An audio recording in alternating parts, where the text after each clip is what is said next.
This is the Texas Tech men's basketball podcast, your weekly breakdown of Red Raider basketball from Double T 97.3 and Double T Sportsnetwork.com.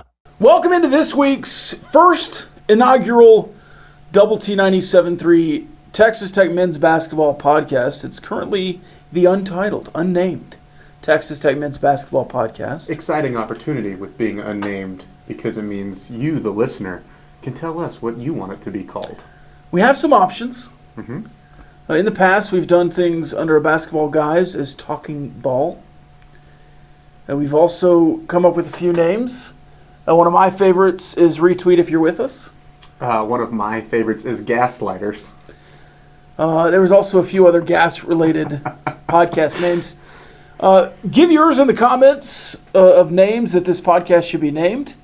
We will put it to a Twitter vote later on this week. This will be a weekly podcast with myself, Rob Breaux, Clint Scott, and Choice Woodman, and a never-ending array of trio... Cycling? Yeah. I started that weird. You finished it well. Thank you. Well, I was going to say I finished it weird because then I just thought of us on bikes.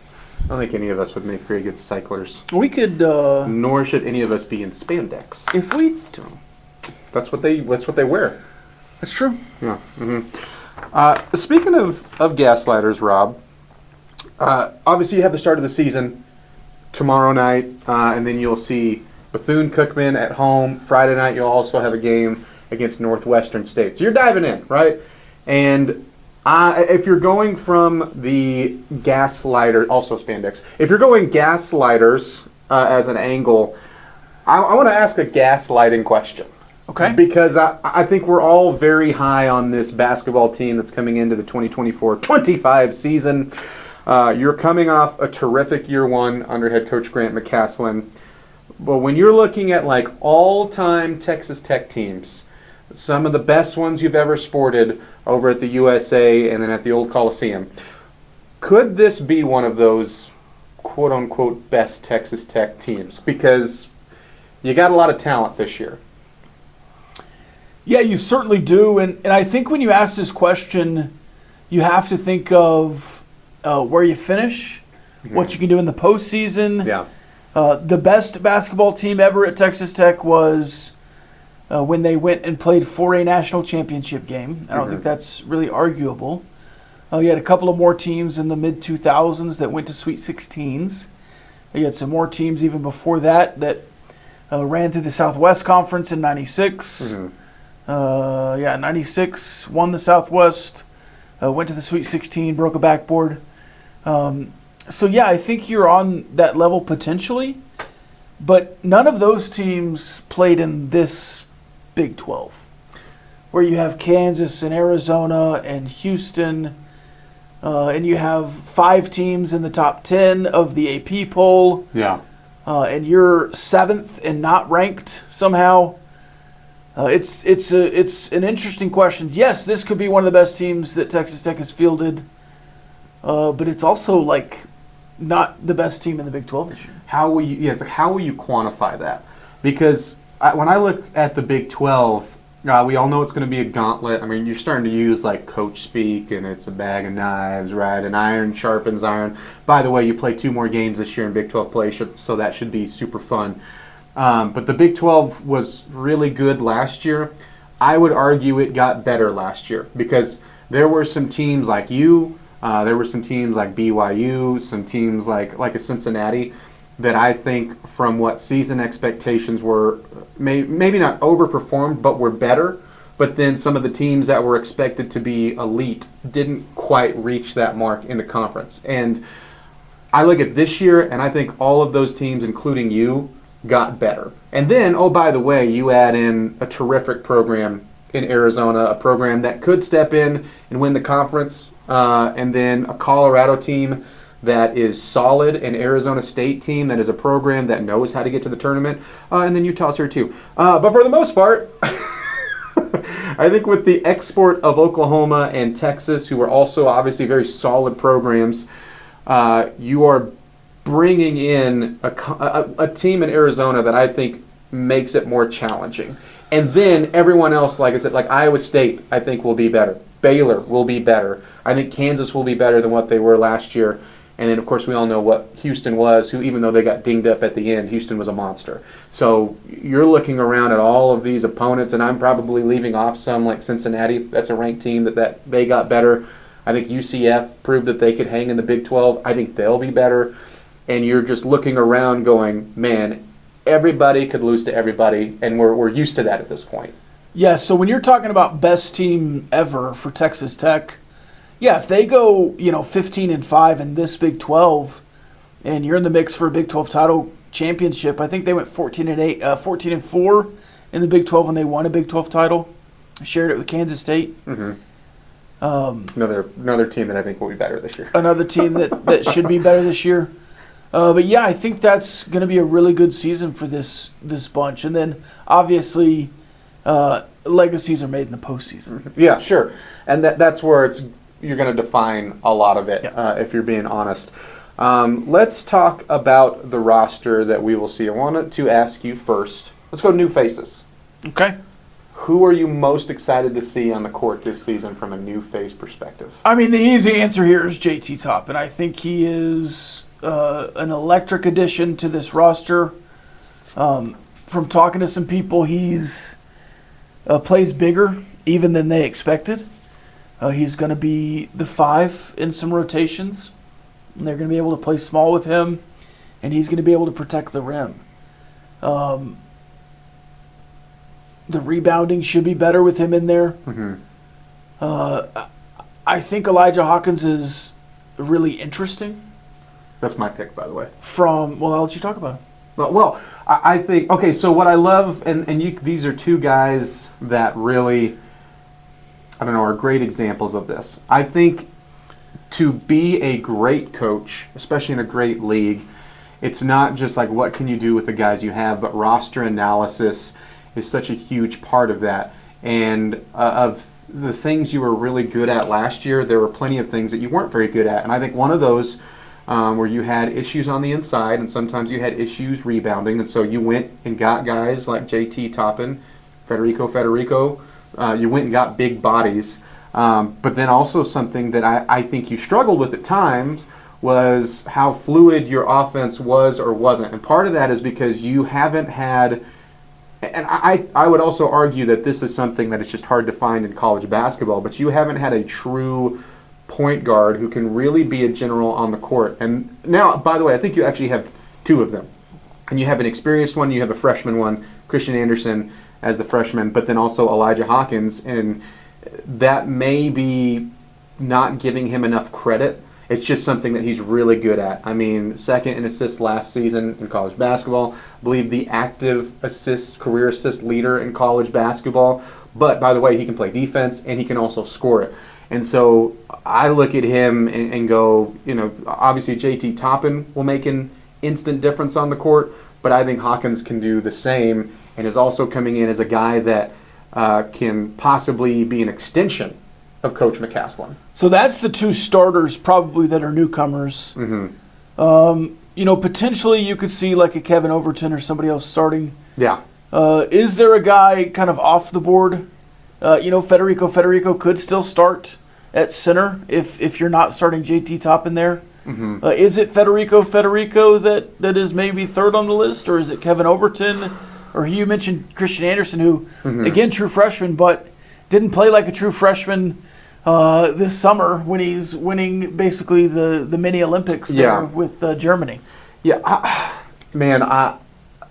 want to say Christian Anderson just because I'm so excited to see both of those guys, him and Hawkins, what they can do with the ball in their hands. But Kevin Overton, I think, is going to be my pick because he feels like a guy that so I do my Chris Collinsworth one. Here's a guy.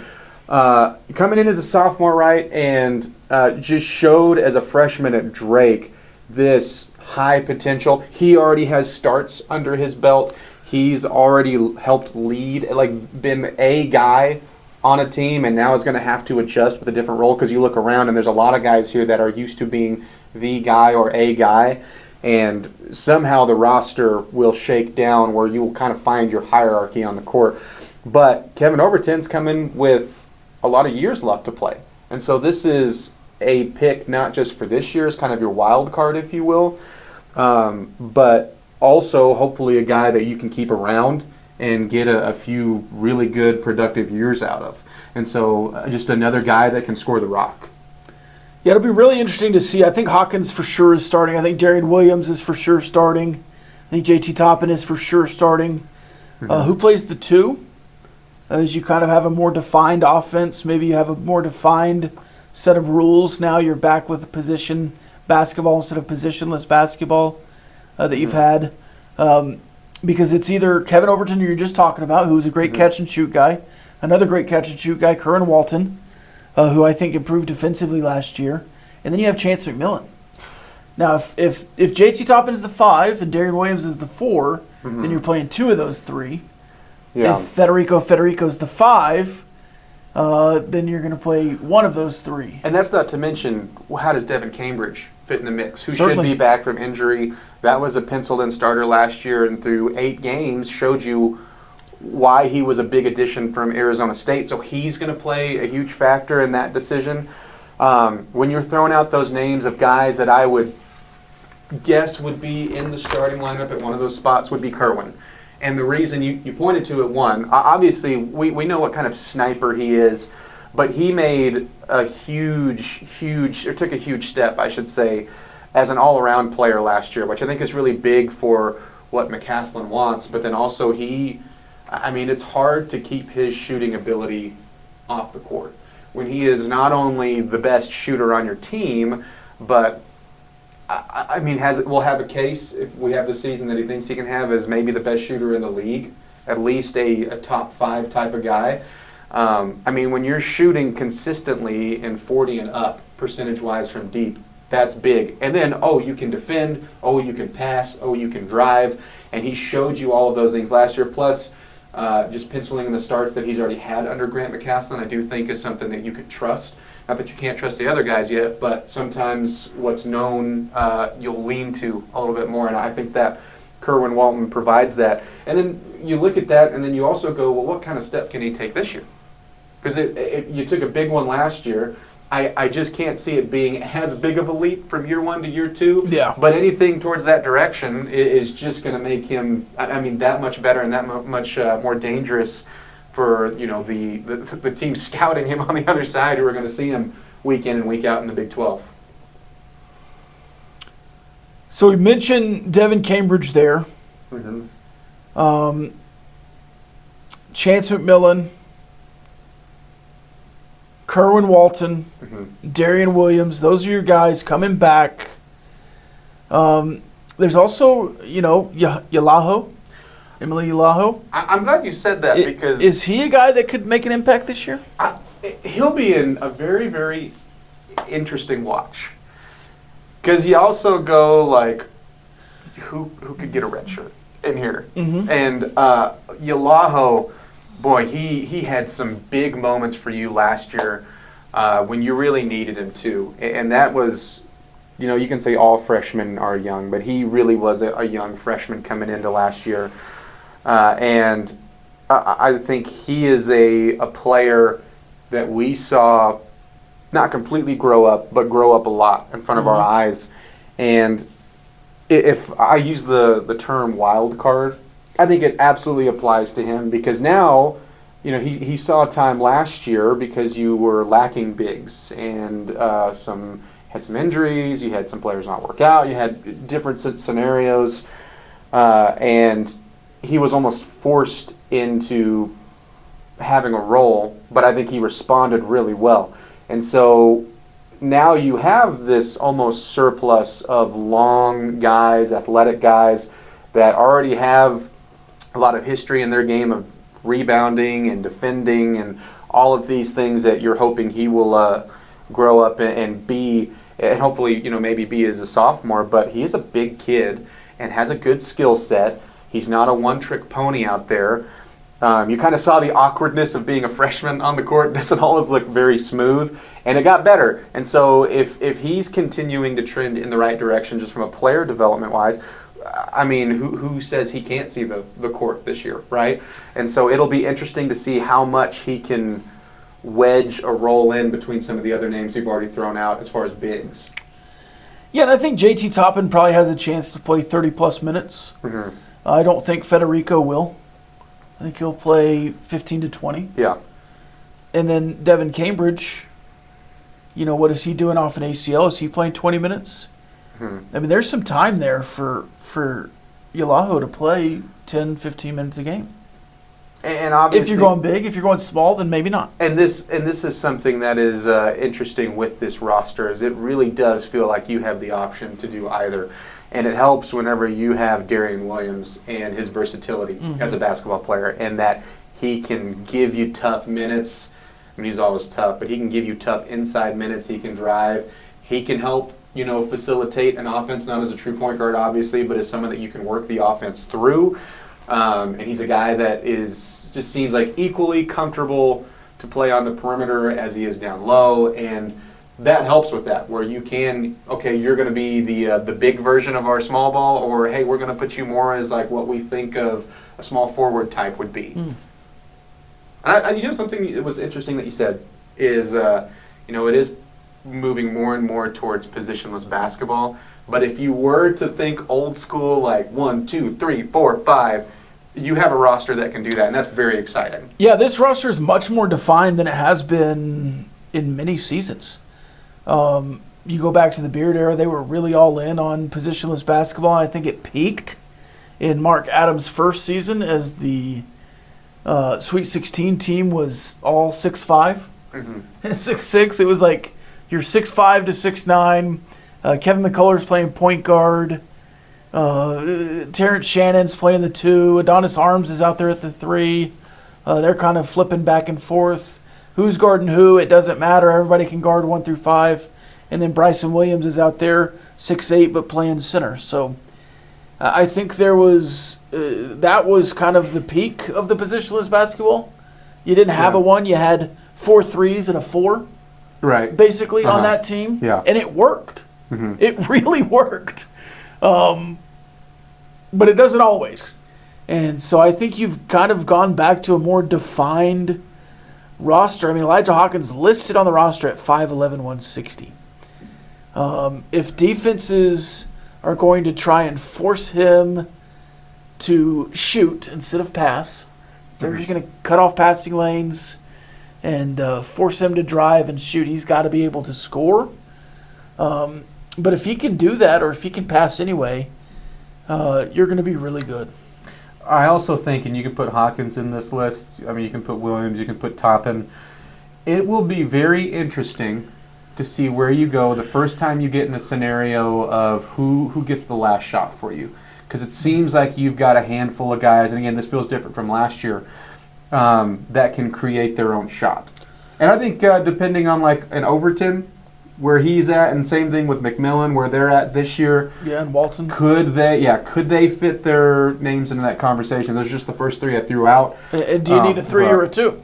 Yeah, and it may obviously be what has this player done for you all game long, and maybe that kind of shifts around. But I think that adds into how well built it seems like right now that this roster is, because you go into, again, something else that I didn't think you were always great at last year. I think you have the opportunity to be really good in, and that's having a guy or two be able to create offense on his own.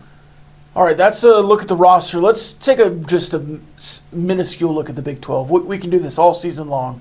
10.5 teams in the NCAA tournament from the Big 12, yes or no? Over, under? No to 10.5, because I don't think you can get a half team in there. Over, under? I'm going to go over. Okay. I will take over. I think the tournament number for better conferences, you usually get the tip of the cap. One, if you're a good conference and you're a great conference, and also you have numbers. And this is the biggest the Big 12 has ever been. If you're looking for resume building wins and games that also won't hurt you when you lose them, welcome to the Big 12. So you put it right at one that I do have to think about a little bit. I had 11 in my mind this year from the Big 12, which is a lot, and it's probably, I don't know, maybe being overconfident in the Big 12. But at the same time, if there's going to be a conference that I feel good about that number, it's the Big 12. All right, what do you want to see first week of Big 12 basketball? Starting with Bethune-Cookman and then Northwestern State. So last year in non-conference play, great question, by the way. In It's almost like you wrote it. In non-conference play, I felt like it took you a while to show who you were going to be. And there were some concerns going into Big 12 play. Like, could you score? Could you hang with some of the better teams in conference play? And you can go back to the Battle for Atlantis as part of that. And even like the San Jose States, those kind of teams that you saw last year, it felt like it took a while for you to, one, figure out your identity and, just start off in a way where you were dominating some of those teams that you should probably dominate. So I would just like to see, the opposite of that would be I would like to see you show your identity earlier. Now, are you going to have everything figured out? No. And that's also part of just having a bunch of new faces. But I want to see you be able to score the ball against some of these teams like a Bethune-Cookman and Northwestern State. I want to see little resistance down low and when it comes to rebounding, and I don't want to see just a bunch of offensive boards in any game, but especially against these opponents. Those would be the things that I want to see. So last year you opened up with Texas A&M Commerce. It was 73-46. Mm-hmm. But to your point, it was 32-29 in the second half. Mm-hmm. You blew them out in the first half, and then it was a very struggle in the second half. And then in the next game, similarly, you did struggle again against, this is San Jose State, and that was 56-42. You only scored 56. Yeah. In the first week, you want to score more than 80. Mm-hmm. And you don't want them to score more than 50. And if it's close to that, great. If you're looking at lines, I'm sure they'll be out tomorrow morning or today, maybe by now. You'll probably be favored by around 30. I'd like to cover these games. If it's 24.5 to 30 points, I'd like to be able to assert some dominance early. Mm-hmm. You're trying to find, honestly, a refined way and a cerebral way to say, just go kick the crap out of these teams. Yeah. just make it look easy. Yes. Yeah. That's and again, that's easier said than done because those teams over there are going to want to win here too, and they're certainly not going to come in here. At least you don't expect them to be just to hand you a win just because they're getting a pretty nice check to come play at the USA. But you have to take care of business, and I think when you're asking like, what do I want to see, that's the rough version of it. It's just go dominate them. So you don't have lines out yet. Big 12 basketball starts today. Mm-hmm. And at 6 p.m., A&M and UCF tip off. That's a 5-point line. A&M number 13 in the country, UCF unranked. Which that's going to be a fun early one to kind of get a look at what UCF's going to be and what old Johnny Dawkins' squad, if they can improve upon last year. Tonight, Baylor, Gonzaga. By the time you listen to this, by the time you listen to this, those games will be over. I'll take Baylor to win. Are you a Gonzaga or a Gonzaga guy? Gonzaga. I'm not fancy enough to say Gonzaga. You say Gonzaga, I say Gonzaga. It's like, where should we gamble with our top hats? Perhaps Nevada. Oh. You can chime in on the name of this podcast, currently the unnamed Texas Tech Men's Basketball Podcast. Again, my favorite retweet if you're with us. I'm a big Gaslighters guy. Gaslighters. Mm-hmm. And Talking Ball at the top 3, I would say. But if you want to chime in with a new name, you can. Comment it down below. They're playing gasketball. See you next week. This is the Texas Tech Men's Basketball Podcast, your weekly breakdown of Red Raider basketball from Double T 97.3 and Double T Sports Network.com.